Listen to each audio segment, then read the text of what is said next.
Eh bien, il est 18h et vous venez de rejoindre Kin Direct. Merci infiniment de votre fidélité et bienvenue dans ce programme qui vous propose tous les soirs des décryptages et des analyses de sujets qui font la une de l'actualité. Pour ce soir, j'aurai l'honneur de recevoir deux jeunes. Le premier, c'est un politique qui s'appelle Aristote Tshibwabwa, président de la Ligue des jeunes du LGD, le leadership gouvernance et démocratie, je pense bien, de Matata Pognon. On parlera campagne électorale, comment se fait la mobilisation sur le terrain, la mobilisation de l'équipe de Moïse Katumbi, Matata Pognon, Seth Kikouni, etc. Et ensuite, on va parler du concours Eloquentia qui est déjà dans la phase des demi-finales. Le coordonnateur de l'ASBL Jareco, Dolph Ndaye, sera là pour nous parler de comment se déroule justement ce concours qui est à sa deuxième édition. Mais avant cela, on va apprendre d'abord les sujets de l'information, les grandes lignes, avec Nathan Diameté qui est bien assis confortablement. Nathan, bonsoir et bienvenue à vous. Bonsoir Gaëtan Koubabourandi, merci, bonsoir à tous. C'est l'heure de vous informer sur Télé 50, mesdames et messieurs.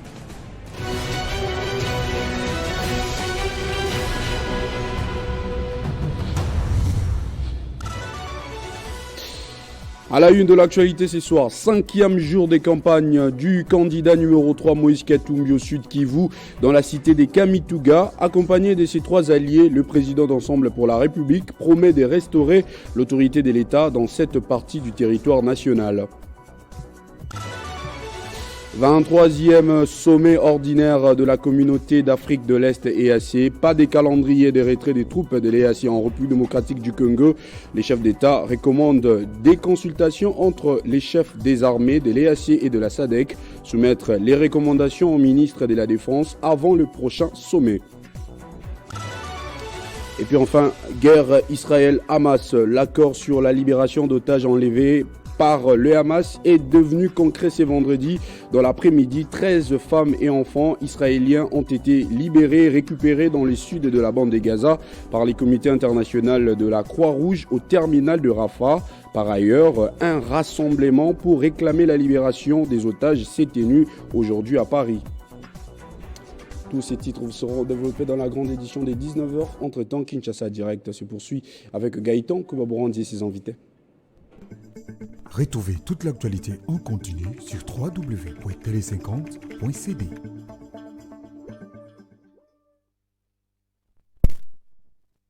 Voilà donc de retour cette fois pour commencer à recevoir tour à tour nos deux invités, Aristote Tshibwabwa et Dolph Ndaye, et c'est dans un instant.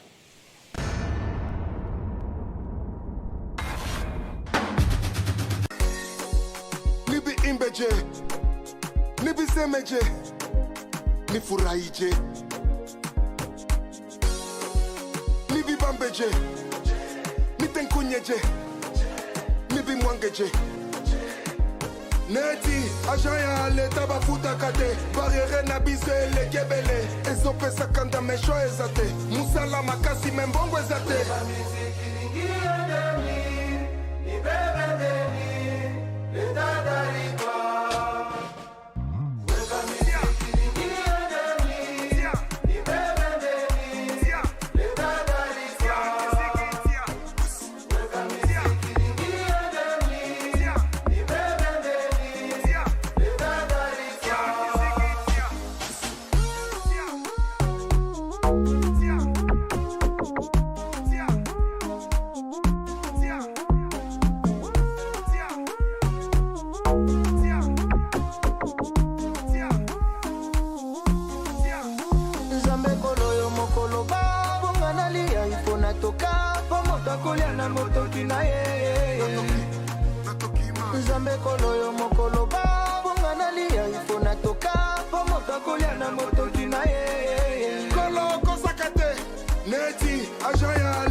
Music is my life. Music is my life.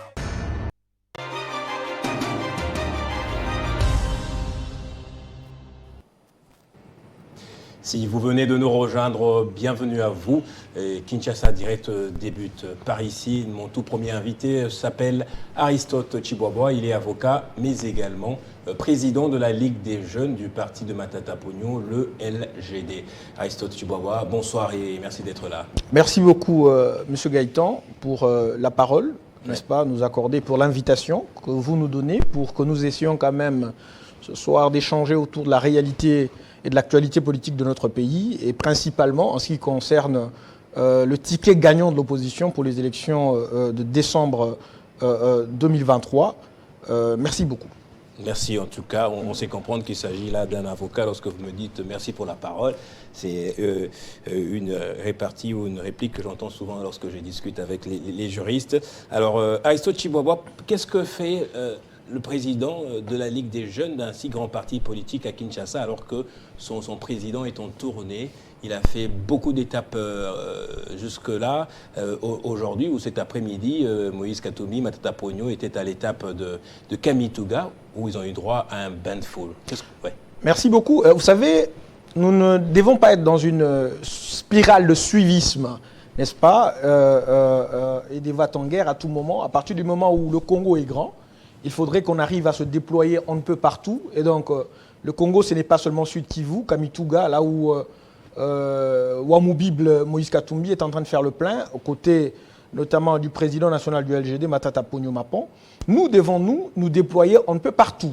Ils sont à Kamituga, nous sommes à Kinshasa, il y en a qui sont aujourd'hui à Lubumbashi et qui continuent de faire le travail, n'est-ce pas, pour maximiser la chance de gagner ces élections haut la main. Et il faut également rappeler que je suis candidat. On aura le temps d'en parler. Si vous voulez être candidat à Lukunga, on en parlera peut-être à la fin. Oui. Vous donnez combien de chances à ce ticket de Moïse Katumbi? En tout cas, le peuple est en train de nous montrer que nous avons mal fait nos calculs. Parce qu'au début, on pensait qu'on était autour de 70%. Ouais. Mais là, nous sommes en train d'aller vers 85%, 90%. Donc nous sommes tout oui que ces élections vont être remportées. Je suis curieux de savoir sur quoi vous basez ces statistiques, sur quel sondage vous me répondrez, quand on sait que d'après les images, en tout cas partagées sur les réseaux sociaux, le ticket Moïse Katumbi à Goma n'a pas fait le bain de foule dont on espérait. On a vu le petit stadium être rempli à moitié. C'est la guerre des foules. Pourtant, le Nord Kivu représente à lui seul un poids électoral assez important, 9% plus ou moins. Le grand ticket de l'opposition dans le grand déplacement qu'ils ont effectué, notamment à Goma ou aujourd'hui à Kamituga dans le Sud Kivu, démontre à suffisance que la population adhère au projet, à la vision, mais aussi au changement des dirigeants, au changement de la façon de gouverner. Parce que le pays a besoin d'une gouvernance de qualité, le pays a besoin d'une gouvernance qui repose sur l'intérêt, n'est-ce pas, non pas particulier, mais l'intérêt général, l'intérêt de ces peuples qui est meurtri, de ces peuples qui vivent, n'est-ce pas, dans une insécurité grandissante, non seulement pas à l'est du pays, mais aussi et surtout ici dans la ville de Kinshasa, et on ne peut partout. Donc je pense que le peuple est en train de nous montrer à suffisance que nous sommes d'accord avec ces grands tickets de l'opposition, nous sommes d'accord avec la candidature de Moïse Katumbi. Du peuple de Goma. Je suis en train de parler de ceux des Goma, je parle de ceux des Kamituga aujourd'hui, puisque vous évoquez seulement Goma, où nous avons connu... C'était pas un plein à Goma. Non, mais c'était un plein à craquer, il ne faut pas suivre... C'était des images truquées. Les images truquées, il ne faut pas suivre ceux qui viennent prendre les images, soit avant l'événement ou après l'événement.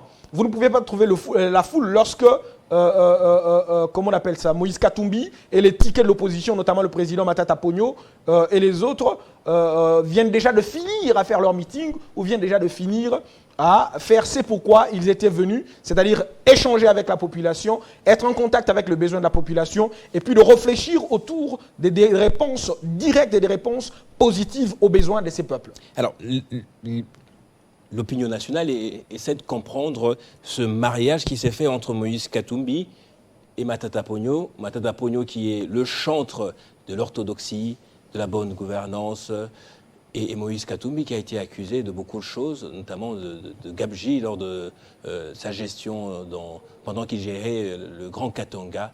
Comment comprendre cette symbiose-là, ce rassemblement ou ce ralliement? Vous l'avez dit tout au début, je suis avocat. Ouais. Je plaide pour des gens. Vous plaidez pour Moïse Katumbi. Et je plaide pour des gens, je plaide pour ceux qui sont accusés en justice, parfois même à tort. Oui. Et je peux vous dire que l'accusation est libre, mais l'accusation, n'est-ce pas, n'impose pas, ne cristallise pas la culpabilité.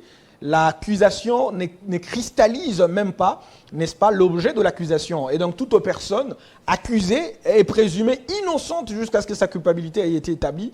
Et évidemment, ceux-là qui accusent doivent apporter les preuves de leurs accusations. Ce n'est qu'en ce moment-là que le peuple peut être éclairé. Mais qu'à cela ne tienne, puisque nous sommes en train de parler de ces grands mariages entre Moïse Katumbi et Matata Ponyo, l'homme de l'orthodoxie, l'homme de la bonne gouvernance. En d'autres termes, vous avez dit que leadership. Moïse Katumbi, c'est faux, il n'a pas été l'artisan de la gabegie financière. Mais bien évidemment, je vous ai dit tout à l'heure. Mais comment ont été canalisées les recettes? En droit, nous disons actori nucumbit probatio, la charge de la preuve incombe à celui qui allègue le fait. Ouais. Il faudrait que ceux qui allèguent le fait arrivent à les démontrer. S'ils n'arrivent pas à le démontrer jusqu'à aujourd'hui, et donc nous pensons que nous sommes dans une sorte de péroraison, nous sommes dans des pirouettes, des gens qui parlent avec, n'est-ce pas, des accusations de jactance, des accusations qui ne tiennent pas le roux. Et donc, dans le cas d'espèce, puisque ce qui est important, c'est que Matata Ponyo, qui a déjà géré ce pays et qui a imprimé les marques de la gestion à ce pays, s'est associé à Moïse Katumbi pour que le Congo, notre pays, arrive à renouer avec notre destin des grandeurs. L'essentiel à retenir, c'est que Matata Ponyo et Moïse Katumbi vont gérer ce pays, et ils vont gérer ce pays avec, n'est-ce pas, les marques de la bonne gouvernance, avec les marques du leadership. Alors, qu'est-ce qui... Ce mariage repose sur quoi, concrètement, en termes de valeurs, et quel est le point commun qu'il y a entre Moïse Katumbi et Matata Ponyo? Les valeurs de démocratie, les valeurs, n'est-ce pas, qui touchent à l'intérêt général, les valeurs de rigueur et de travail, non pas les valeurs des promesses. Puisque vous savez, il y a des gens qui promettent, il y en a d'autres qui agissent. Matata Ponyo, c'est un homme de la rigueur, c'est un homme, d'aucuns ne peut le dire aujourd'hui, un homme, n'est-ce pas, de la transparence. Et Moïse Katumbi, c'est un travailleur. Ils se sont mis ensemble pour pouvoir répondre aux problèmes ponctuels de notre pays, aux problèmes, puisque, comme vous le savez, la plupart des gens dans notre pays aujourd'hui regardent la politique de loin comme un tableau noir, parce que, évidemment, ceux qui nous dirigent aujourd'hui... À cause de vous, les politiques. Non, mais ceux qui nous dirigent aujourd'hui ont démontré à suffisance que la politique, n'est-ce pas, ne répond pas réellement à son axiologie. Or que l'axiologie ou la finalité du pouvoir politique, c'est la réponse positive aux besoins changeants, aux besoins de la population, à l'intérêt général. C'est cela qui amène Matata Ponyo à, n'est-ce pas, à ne pas céder à la tentation du pouvoir, à ne pas céder à la tentation, n'est-ce pas, du pouvoir et du pouvoir à tout prix, pour pouvoir préserver l'intérêt général, pour pouvoir préserver l'intérêt de la population et donner à l'opposition et donc au peuple de manière générale l'opportunité d'être dirigé par des gens qui connaissent l'État, comme le disait si bien Bruno Le Maire, que la réalité du pouvoir ne réside pas dans le bilan, ni dans la conquête, mais dans les tripes et la rage de ceux qui ont déjà géré l'État. Et de quoi se sont-ils parlé, Matata Ponyo et Moïse Katumbi? En échange, il aura quoi? Il reviendra Premier ministre, puisque à Kamituga, il a affirmé qu'il va faire baisser le dollar une fois qu'ils sont au pouvoir. Je pense que l'État est une idée, l'État est une vision, l'État vient d'une science. Et lorsque Matata Ponyo accepte un homme de science de s'unir à Moïse Katumbi, c'est parce qu'il veut que nous puissions gérer cet État par l'immersion de la science en politique et surtout l'immersion de la science dans la gestion de l'État, et chose que nous avons loupée depuis quelques années dans notre pays. Voilà. En d'autres termes, vous avez dit quoi? Ah ben voilà. En des termes simples.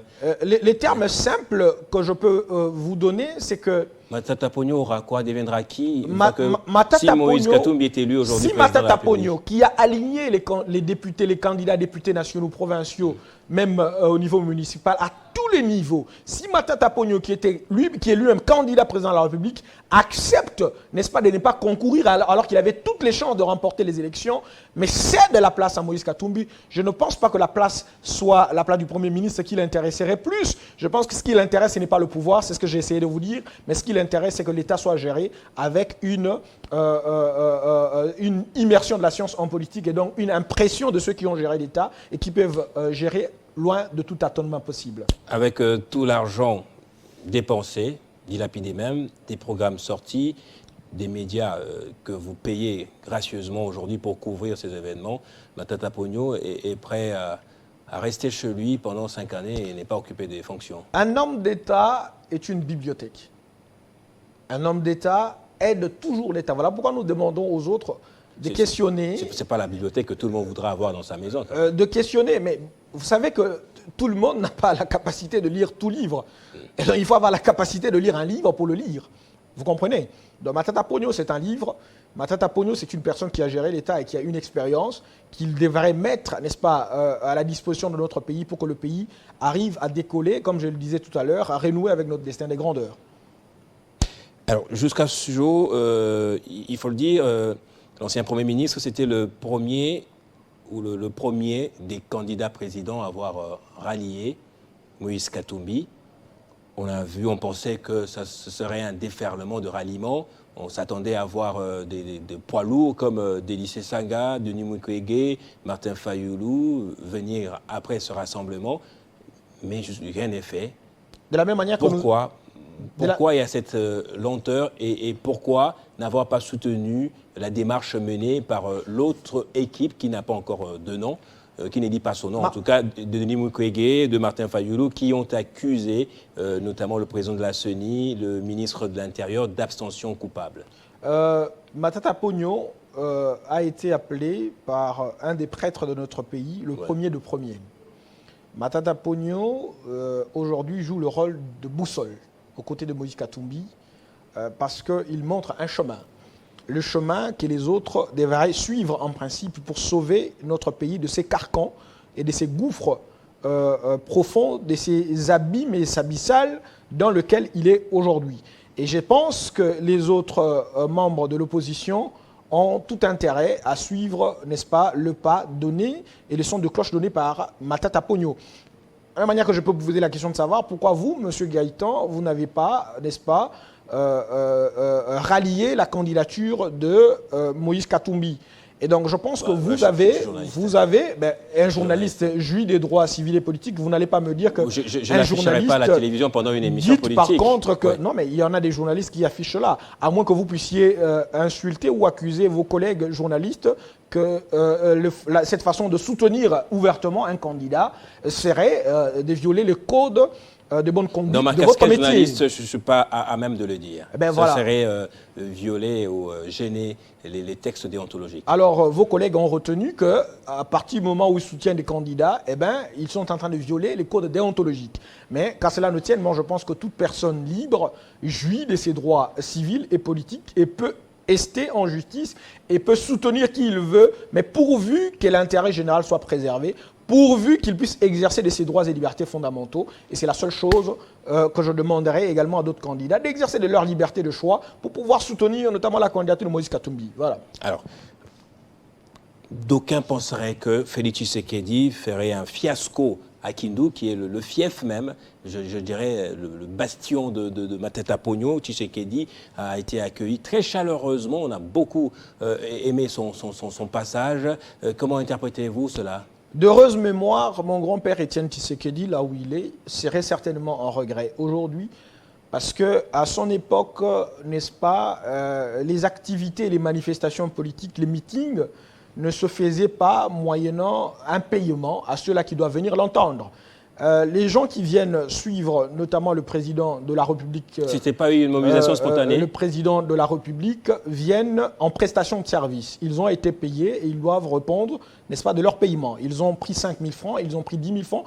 Ils doivent répondre tout simplement. Et évidemment, voilà pourquoi l'argent continue à sortir aujourd'hui par ceux-là qui gèrent l'État et qui ont l'argent de la République et qui donnent pour que les gens viennent les entendre. Et heureusement que lorsque vous suivez ces manifestations, vous allez entendre des cris de mécontentement on ne peut partout. Cela dit, c'est qu'aujourd'hui, ceux qui viennent dans les meetings, notamment du président Tshisekedi, c'est comme pour dire on demande l'argent de RAM. On lui demande l'argent de RAM, on lui demande, n'est-ce pas, de baisser le taux de dollar, le taux de change plutôt, que monsieur le Premier ministre, ancien Premier ministre Matata Ponyo, qui est aujourd'hui à côté de Moïse Katumbi, avait laissé notamment 920 dollars, 920 francs congolais. Donc comprenez que le peuple n'est pas dupe. Aujourd'hui, le peuple commence à comprendre qu'en réalité, il y a de ceux-là qui peuvent gérer l'État et nous mettre dans des conditions de réponse à l'intérêt général, mais pas seulement dans les excès de communication comme nous le voyons aujourd'hui avec le président de la République. Vous savez, lorsqu'il y a excès de communication en politique, cela dénote de l'incapacité et de l'absence d'assurance des réformes entreprises, mais également des réponses positives qu'on a données aux citoyens. Voilà pourquoi on multiplie l'excès de communication en commençant à pointer du doigt notamment Moïse Katumbi et les autres membres de l'opposition, parce que simplement il n'y a pas de bilan à présenter. C'est apparemment aussi Moïse Katumbi n'a pas lésigné sur les moyens. Quand vous mettez à votre disposition près de 9 aéronefs sur lesquels on peut lire le numéro de votre candidat, quand vous avez presque tous les grands médias derrière vous, sauf peut-être la RTNC, ce sont les grands moyens aussi. Je pense que les choix en politique est libre. Ouais. Le choix se fait librement. Et Moïse Katumbi a daigné, n'est-ce pas, faire cette campagne de la manière dont il l'a entendu. Heureusement pour lui, avec le grand ticket de l'opposition, Matata Ponyo à côté, on arrive, n'est-ce pas, aujourd'hui à donner une image d'un État qu'on va gérer demain. Et je pense que le fait de prendre, par exemple, les avions pour que cela l'accompagne dans la campagne, c'est un message fort à notre peuple qui aujourd'hui a du mal à voyager librement. Nous partons à l'intérieur presque régulièrement, mais nous pouvons vous dire qu'il nous arrive parfois de rater les rendez-vous, des plaidoiries, notamment à l'intérieur du pays, parce qu'il n'y a pas de vol. Donc évidemment, c'est juste un message politique de campagne, mais également un message de l'après-campagne. C'est pour dire que nous avons la capacité de faire en sorte que ce pays ne manque pas de vol, que ce pays ne manque pas d'avions. Parce que Matata Ponyo avait laissé Congo Airways et aujourd'hui, nous n'avons pas de compagnie nationale à même capable de nous permettre de circuler librement dans notre pays. Vous imaginez que pour arriver dans le Katanga, les gens sont parfois obligés de faire Ethiopian pour arriver à Addis Abeba et puis arriver dans un autre pays pour rallier une province de la République. C'est pitoyable. Donc je pense que ce message, c'est un message de campagne, mais également un message d'après-campagne pour dire que nous sommes capables de faire en sorte que ce pays ne manque pas des avions. Ça veut dire aussi autrement que vous avez sorti beaucoup de moyens et qu'il vous faut absolument pouvoir renflouer les caisses, les poches par après. Vous pouvez sortir les moyens lorsque vous pensez... Vous savez, les moyens importent peu parfois face à l'intérêt du peuple. Lorsqu'on a envie que ces peuples vivent heureux sur son pays, qu'il ne soit pas sécurisé par une sous-traitance, notamment des organisations économiques régionales, notamment par les incursions des groupes armés, parce que celui qui gère n'arrive pas à maintenir la sécurité, or que c'est une mission régalienne, une mission qui lui avait été donnée dans le cadre du mandat qu'il a. Je pense que l'argent importerait peu, on engagerait tout pour sauver l'État. Et je pense que ce que les hommes politiques d'aujourd'hui, l'opposition, sont en train de faire, ils sont à même capables d'engager tous les fonds, mais à condition de sauver ce pays, à condition de sortir ce pays de ce gouffre profond dans lequel il se trouve. Alors, on dit également de ce ticket, que vous appelez ticket gagnant, que c'est un ticket des kabylistes. C'est quoi le kabylisme? Ou de ceux qui sont soutenus par Joseph Kabila, l'ancien président. J'aimerais comprendre, c'est quoi le kabylisme? Pas kabylisme en tant qu'idéologie, mais kabylisme... Parce que c'est ça la question que vous avez posée initialement. Kabylisme parce qu'ils sont soutenus par Kabila, voilà. Mais est-ce que Kabila a soutenu ou n'a pas soutenu?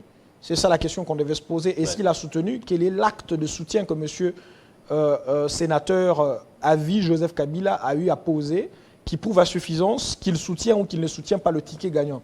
Et je pense que même s'il soutenait, ça serait intéressant. Vous ne trouvez pas que ça serait intéressant qu'il soutienne ce ticket? Où est le mal? L'ombre de Kabila n'est pas toujours vue d'un très bon œil. Donc vous soutenez que Kabila a laissé une mauvaise ombre?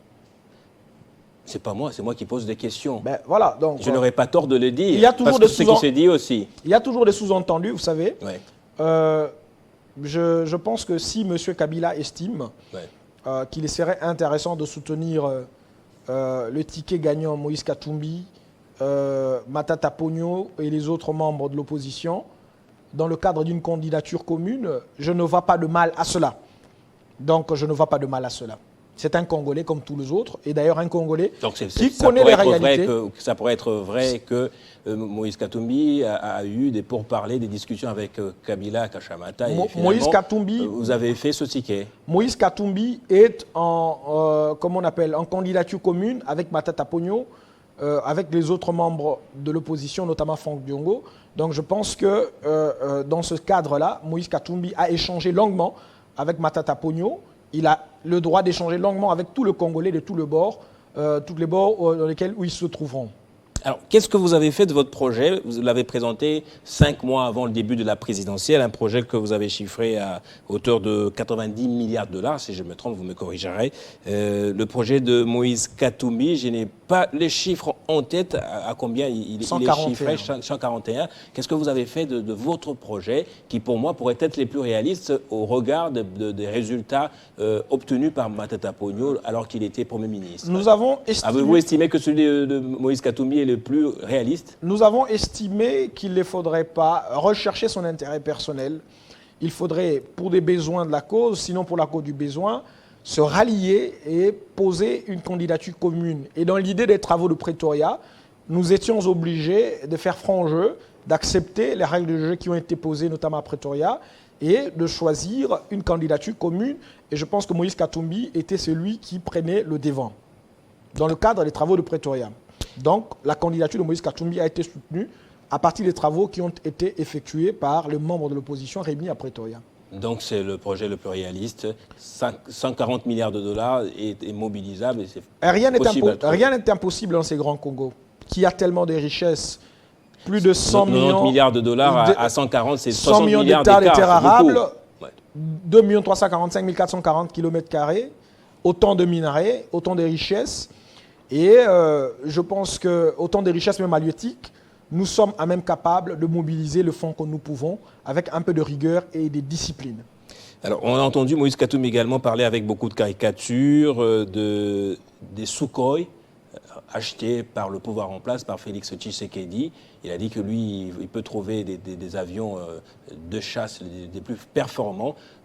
Qu'est-ce qu'il connaît de l'art de la guerre et où comptez-vous trouver tous ces avions? Il ne faudrait pas mettre en doute les compétences d'un Congolais qui a déjà géré, n'est-ce pas, une grande province comme le Katanga, à l'instar de Moïse Katumbi. Et il a laissé beaucoup d'insécurité aussi. Je pense qu'à partir du moment où on a géré l'État, on a des réalités.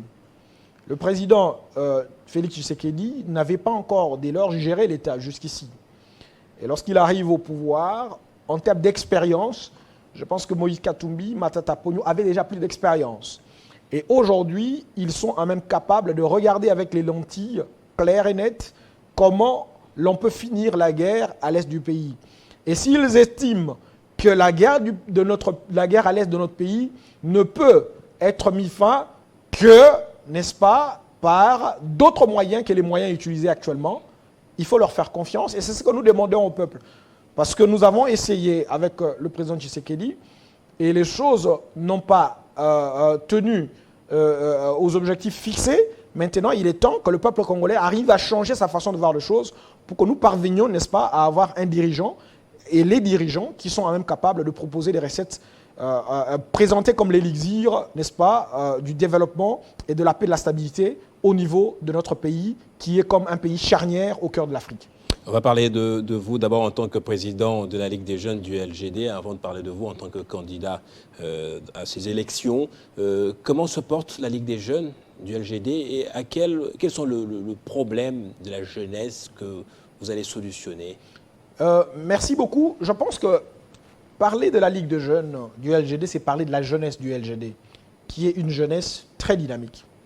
J'en veux pour preuve que le président national du LGD a eu à créer, mettre en place, n'est-ce pas, un groupe de campagne composé essentiellement de jeunes. Et c'était la première fois dans notre pays de voir une équipe de campagne aussi jeune. Il n'y avait pas un seul qui avait 50 ans dans ce groupe. Donc, vous voyez, un groupe, une équipe de campagne avec des jeunes à même de 25 ans. Cela prouve à suffisance qu'au niveau de notre parti, au niveau du LGD, les jeunes sont mis en avant. Nous avons essayé de recenser les candidatures qui ont été posées et nous pouvons vous rassurer que les candidatures des jeunes sont en majorité au niveau de notre parti, au niveau du LGD. Et j'en veux pour preuve que même le directeur de campagne du président Matata, qui avait été mis en place au nom de cette équipe, est un jeune de pas plus de 35 ans. Donc vous comprenez à suffisance que dans le cadre du LGD, les jeunes sont dynamiques, les jeunes sont au four et au moulin pour pouvoir donner, n'est-ce pas, la place au LGD dans les prochaines élections à tout le niveau. Voilà. Alors, vous êtes candidat député national dans la circonscription de Lukunga, c'est pas trop audacieux? Pourquoi vous dites que c'est trop audacieux? Je sais pas. J'aimerais comprendre le pourquoi avant de vous répondre. Vous êtes jeune, Oui. et Lukunga, c'est l'une des circonscriptions dont on connaît les leaders, Ok. les porte-paroles. Et vous débarquez pour être candidat député Vous connaissez national. des leaders et des porte-paroles de Lukunga. Vous en connaissez. Oui, j'en connais. Et donc, je sous-entends... Deux noms, des ceux de Lukunga peuvent le citer. Et donc, notamment, si je comprends bien, vous Il sous-entendez... n'y a pas de mal à être audacieux. Vous sous-entendez que les autres circonscriptions sont plus faciles pour avoir un mandat. Il n'y en a presque pas alors. Donc, vous Ouais. comprendrez avec Vous moi... commencerez peut-être en tant que conseiller municipal pour un début, Pourquoi? pour vous faire connaître aussi. Donc, vous pensez que je ne suis pas connu? Par rapport à ceux-là, Par rapport à qui? à ceux de Lukunga. Je n'inventerai pas, je ne citerai pas des noms. J'aimerais ici vous dire quelque chose. au Monsieur- risque de faire la campagne de qui que ce Monsieur soit. Gaëtan, j'aimerais vous dire quelque chose. Notre pays a des musiciens. Notre pays a des joueurs de football. Notre pays a des comédiens. Parfois même qui sont plus connus que nous autres. Mais je pense que la gestion de l'État ne se gère pas parce qu'on est connu. Je pense que le peuple n'a pas seulement besoin des gens qui sont très connus, parce qu'ils sont comédiens, parce qu'ils sont journalistes. Le peuple a besoin des gens qui sont capables d'arriver au Parlement, d'enrichir la production législative de notre pays, de procéder par des contrôles de l'exécutif, du gouvernement, des services publics de l'État, de la manière la plus plausible que possible. Et à partir de ce moment-là, nous autres, qui venons des familles non nanties, des familles paupérisées par une mauvaise gestion du pays, nous nous sommes dit qu'il est temps que nous puissions nous lever, aller au Parlement, contribuer à la production législative, contrôler l'exécutif de la manière la plus plausible que possible, parce que nous sommes au chevet et aux réalités de notre pays de Lukunga. Nous sommes en contact avec le peuple tous les jours. Et nous avons fait autant de manifestations, les images sont là, et c'est à partir de ces images que vous allez me dire si nous ne sommes pas connus ou pas. Parce que j'estime qu'il faut avoir l'unité de mesure de la popularité. Et l'unité de mesure de la popularité passe notamment par ces meetings que vous pouvez voir et ces grandes activités que nous faisons depuis des années. Parce que nous n'avons pas commencé aujourd'hui et nous n'avons pas commencé la vie politique aujourd'hui. Nous avons beaucoup de projets. Si vous voulez, on va vous en citer quelques-uns qui pourront contribuer, n'est-ce pas, au développement de notre pays et contribuer à l'élan du développement de ce grand pays. Voilà, c'était Aristote Chiboaba Mbouyamba, candidat numéro 830 dans Lukunga. Merci. Quelle est votre vision en quelques mots, s'il vous plaît, de Lukunga? Lukunga, très jeune. Lukunga qui a quelqu'un qui peut parler pour ses problèmes. Nous avons les problèmes d'eau, d'électricité, de route. Nous avons tellement de problèmes. Si je dois prendre seulement le problème de route dans notre pays, je viens de voir une image avant que je ne vienne ici, où le président de la République a eu du mal à passer parce qu'il était enfermé dans des embouteillages. Le président de la République, Rapidement. lui au moins, on pouvait ouvrir le chemin pour lui. Moi, aujourd'hui, député national, je ferai en sorte que ces embouteillages qu'il y a là puissent finir par une production législative. Comment je vais m'y prendre? Comme au Nigeria, nous allons faire ce que j'appelle la SVP, la sortie des voitures ou des véhicules par plaque. Aujourd'hui, le véhicule impair sortent, demain le véhicule pair sorte. Puisque comme vous le savez, il y a des gens qui ont 7 véhicules dans leur maison. Les enfants en ont 5, papa et maman en ont 2. Et ces véhicules sortent au même moment. Vous avez les parents qui habitent Mongafula et les enfants qui étudient à Gombe. Le matin, ils doivent réveiller les enfants à partir de 3h, 4h du matin. Merci. Les idées sont les gens. Merci et on aura le beaucoup, temps d'échanger Aristote autour de Chiboaba. cela. Merci d'être passé sur le plateau de TD50. Merci pour toutes ces analyses et décryptages. Aussi longtemps que vous êtes à Kinshasa, nous aurons recours à vous pour d'autres analyses. C'est moi qui vous remercie, M. Gaëtan. Merci à vous d'avoir suivi cette première partie de Kin Direct. On reste ensemble pour recevoir cette fois Adolphe Ndaye.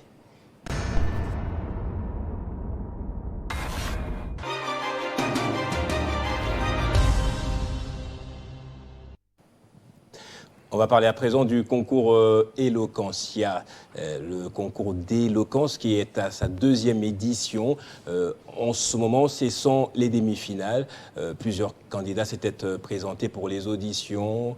Ils ont concouru pour la première étape. Certains ont été éliminés. Les meilleurs d'entre eux ont été retenus pour les demi-finales. Et Dolph Ndaye est venu nous en parler. Bonsoir, Monsieur Ndaye. Bonsoir, M. Gaëtan. Vous allez bien? Très bien. Et le concours Eloquentia également se porte très bien, j'espère. Ouais, le concours va bien. On dirait Ouais. que nous sommes déjà à son terme. Je Ouais. crois que ça va. Ouais. Nous avons eu l'occasion de rencontrer de talents Ouais. congolais en art oratoire qui Ouais. nous ont délectés, qui nous Ouais. ont servi d'éloquence avec Ouais. maestra. Et ça nous a beaucoup amusé. Alors, pour votre présentation d'abord, vous êtes un jeune qui a plusieurs casquettes. Vous êtes président d'une ASBL, l'ASBL Jericho.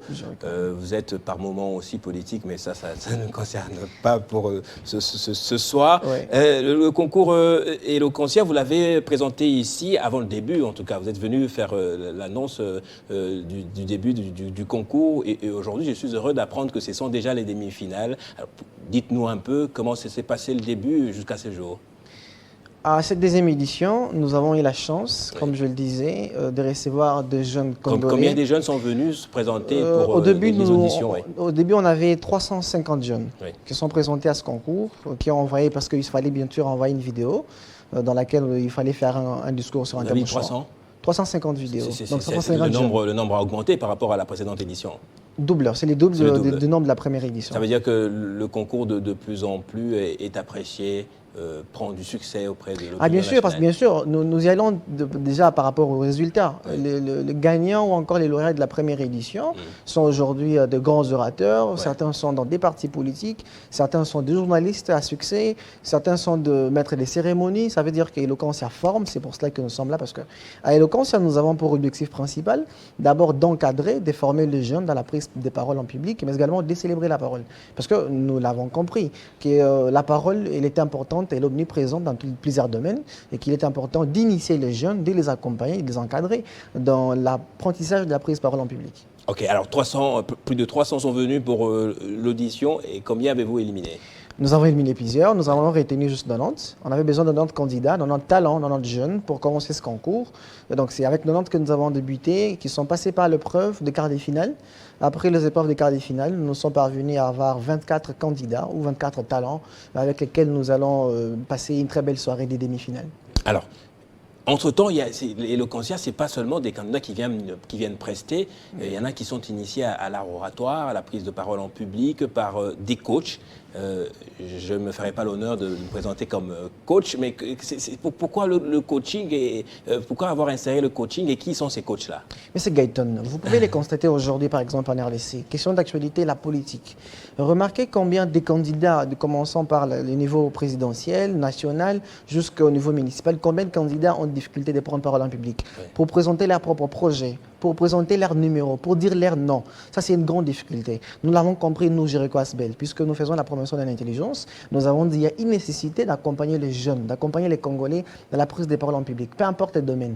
Donc, c'est pour cela qu'au niveau d'Eloquentia, à part le fait d'inviter, de convier les jeunes à un concours, à une compétition, nous leur accordons également les séances de coaching. C'est pour cela que chaque édition, comme c'était le cas à la première édition, encore plus lors de cette 2e édition, nous permettons aux candidats de se faire accompagner par des virtuoses en éloquence, qui sont de maîtres de l'éloquence, qui sont de grands orateurs, qui permettent justement à ces candidats, à ces jeunes, à ces talents, de parvenir justement à perfectionner la façon de parler en public, mais également à s'outiller davantage, parce que nous l'avons dit, l'oratoire ou carrément l'éloquence est un art, également un art, nous devons respecter ses principes et ses règles.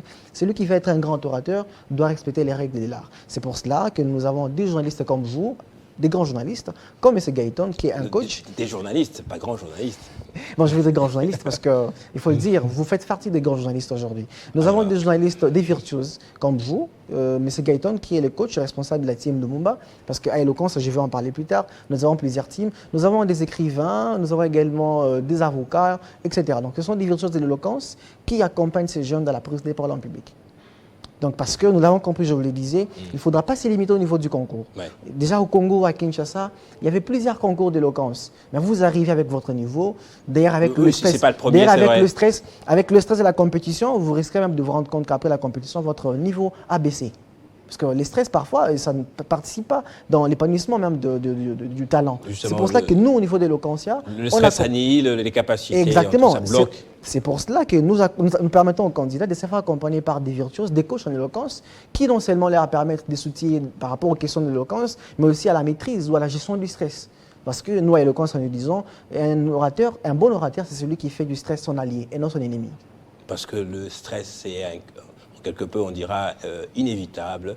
Le trac surtout, il est toujours là. Le trac est très important. Oui. On a toujours un peu Il faut en faire son allié au lieu d'en faire un ennemi. Alors, les gens aimeraient bien savoir, c'est quoi le but d'Eloquentia? Quel impact ça peut avoir auprès des jeunes? Parce que le concours concerne les jeunes dont l'âge se trouve dans la fourchette entre 18 à 28 ans, si je ne me trompe pas. Oui. Ouais, c'est quoi le but et l'impact que ça peut avoir auprès de ces jeunes? En parlant d'impact, je veux déjà y aller sur de faits réels, je vous l'ai dit. Avec la première édition que nous avons organisée ici à Kinshasa, les lauréats, donc tous les jeunes d'ailleurs, plusieurs candidats qui sont passés par cette première édition, nous envoient des messages, nous appellent tout le temps pour nous remercier parce que ce qu'ils nous ont appris au niveau d'Eloquentia ou de Jericho Asbel, avec l'accompagnement de Jericho Asbel, leur a permis justement de s'accomplir. De s'accomplir non seulement en tant que grand orateur, non seulement en tant que personne éloquente, mais également de s'accomplir en tant que jeune, un jeune abouti, un jeune épanoui. Ça nous réconforte, ça nous encourage encore beaucoup plus d'en faire. Parce que vous savez, M. Gaëtan, les jeunes qui viennent, aujourd'hui vous allez rencontrer beaucoup de jeunes à Kinshasa qui se font appeler des MC ou des maîtres de cérémonie. Mais dans les fonds, ce qu'ils font, excusez-moi de le dire comme ça, c'est vraiment du n'importe quoi. C'est pour cela qu'au niveau de l'Eloquentia, on permet à ces jeunes de se faire outiller. Ils doivent s'outiller davantage, ils doivent en apprendre davantage. Si vous voulez être un maître de cérémonie, soyez un véritablement maître, un MC véritable. Si vous voulez aujourd'hui être un bon juriste, un bon avocat, vous devez apprendre à prendre parole en public. J'ai fait un constat depuis que je suis là, depuis que cette campagne a commencé. Bon nombre de candidats ont cette difficulté de prendre parole en public. Je le disais, pour présenter leur propre programme, pour se présenter et même pour présenter leur circonscription. Ça, c'est une difficulté. Nous, à Eloquentia, nous permettons aux jeunes, justement, de répondre à ces besoins, de parvenir, justement, à savoir comment prendre parole en public. Les objectifs d'Eloquentia, bien sûr, en tant que grand rendez-vous de l'oratoire, c'est de célébrer la parole, parce que nous considérons la parole comme l'une des choses omniprésentes dans la vie. Elle est presque partout, la parole. Et la parole aujourd'hui, elle peut vous permettre de convaincre, elle peut vous permettre de persuader l'autre. Elle peut vous permettre, vous qui êtes journaliste, de poser des questions au travers de la parole. Elle vous permet, vous, journaliste, d'informer le public ou la population. C'est grâce à la parole. La parole aujourd'hui, elle permet justement, voulais-je dire, de faire éclore la cohésion, l'unité, même l'unité au sein d'une communauté, au sein d'une cité, au sein d'un pays. Ça, c'est grâce à la parole. Donc la parole méritait cette célébration. C'est pour cela, grâce à Eloquentia, nous participons à la célébration de la parole. À part cela, Eloquentia participe justement à la promotion, comme je le disais, de l'accompagnement des jeunes dans la prise des paroles en public. Donc nous permettons aux jeunes d'apprendre comment justement prendre parole en public, de soutiens davantage par rapport à cette question parce qu'il ne faudra pas avoir juste des personnes grandiloquentes, il faudra avoir des orateurs. Des orateurs qui passent, qui disent des choses compréhensibles et qui passent des vrais messages en tout cas. Quand on arrive aux demi-finales avec les moyens propres à l'ASBL Jericho, c'est un parcours du combattant puisque vous n'avez jusque-là pas de vrai soutien financier extérieur. Pourtant, d'après ce que vous m'avez dit, l'impact est réel auprès des jeunes. Moi, j'ai lu beaucoup de programmes, j'ai entendu des candidats présenter leur vision pour la jeunesse. Beaucoup parlent de l'épanouissement des jeunes, de leur professionnalisation, de l'éducation. Alors, un tel programme qui forme les jeunes, qui leur donne la possibilité de se découvrir, d'apprendre. Pourquoi est-ce que le concours est jusque-là un peu une sorte de parent pauvre? Ah bien, malheureusement, je voulais bien dire c'est ça le Congo, mais je ne le dirai pas parce que je suis patriote. Bon, malheureusement, c'est cela. C'est ce que nous subissons d'abord au niveau de Jericho. C'est ce que subissent beaucoup des projets culturels ici en RDC. Nous n'avons pas d'accompagnement. Et ce qui nous permet de résister, mais encore de faire beaucoup de choses, c'est notre volonté de puissance. À Jericho Asbel, nous avons une volonté de puissance. Nous puisons dans les champs du possible et rien ne nous arrête. Même les concours Eloquentia, ces projets requièrent beaucoup de moyens. Alors, par exemple, vous savez, à cette édition, nous avons abordé plusieurs questions. Notamment la question de l'actualité, les élections. Les jeunes candidats Eloquentia ont abordé la question des élections avec brio. Ils ont permis aux invités, à ceux qui suivent les programmes via la télévision, de comprendre par exemple l'importance des élections dans un pays, dans une communauté ou dans une société. Il y a par exemple les questions qui portent, je crois, la fondation FDNT, la fondation de la Première Dame, les violences basées sur les gens. Ouais. On aborde ces questions-là au niveau des Locancia. Bien malheureusement, peut-être parce qu'elle n'a pas encore l'information, ou peut-être parce que on ne sait pas pourquoi aussi, parce que nous pensons que des projets comme Eloquence, ce sont des projets qui devraient être portés, excusez-moi de le dire comme ça, par des autorités.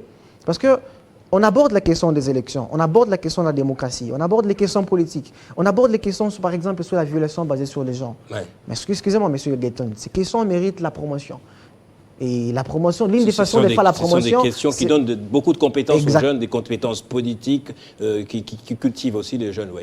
Exactement. Aujourd'hui, beaucoup de structures, commençons par la première qui est d'abord l'État, qui porte à cœur la question sur l'éducation, passant par des fondations et autres, qui portent à cœur la question sur l'éducation et l'encadrement de la jeunesse. Et bien voilà, Eloquence, ça c'est un programme qui va non seulement permettre d'y arriver, mais d'y arriver avec des moyens concrets, avec un impact palpable, parce que nous impactons plusieurs jeunes, et cela n'est pas que par prétention, mais par ce que nous vivons sur terrain. Donc nous pensons aujourd'hui que pour arriver au terme de ces concours, permettre encore une nouvelle édition d'avoir lieu, permettre aux jeunes d'être accompagnés, d'être initiés, d'être encadrés par des virtuoses que vous êtes, mais également, on aimerait bien les dire, d'avoir des moments je pourrais dire des détentes sains, parce que pourquoi vous pas savez, aussi augmenter la cagnotte. Vous allez nous parler de cette cagnotte. Bien sûr, permettre aux jeunes, remonte, ouais. Exactement, permettre aux jeunes d'avoir des moments de détente sains, parce que vous savez aussi en RDC, il y a plusieurs possibilités de se détendre. Alors que plus les jeunes sont soumis, plus ils sont exposés à des insanités et autres,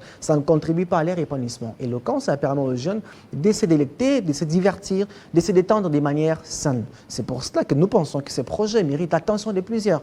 Commençons par les politiques, pourquoi pas? Commençons par ceux qui ont des moyens. Il faut faire la campagne à eux. Bien sûr, pourquoi pas? Parce que je vous l'ai dit ici sans une intention politicienne.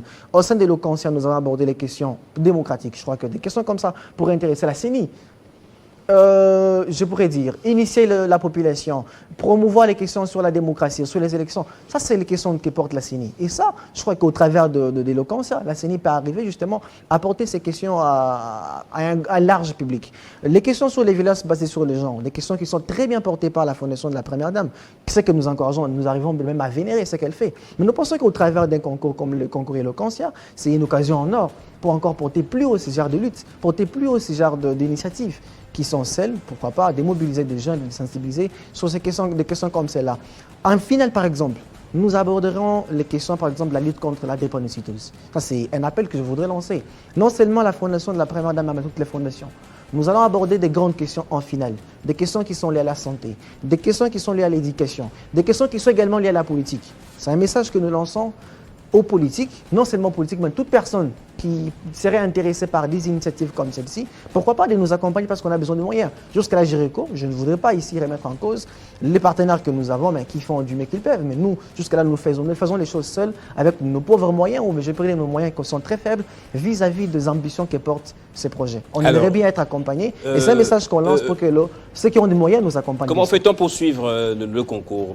Parce que certainement, il y en a qui disent, mais j'aimerais bien mettre la main à la poche, mais je veux voir un peu ce qui se passe, comment ça se fait. Bien sûr, jusqu'à là, toutes les grandes informations passent via nos plateformes de communication. Ouais. Nous avons une page Facebook, Géréco Asbel, nous avons un compte Twitter, Géréco Asbel, nous avons même une chaîne YouTube, au travers de laquelle plusieurs vidéos sont balancées, c'est toujours Géréco Asbel. Mais pourquoi pas ne pas donner un numéro, parce que je pense qu'avec les numéros, c'est beaucoup plus facile. Nous pouvons convier les gens aux soirées, bien sûr, de prestations.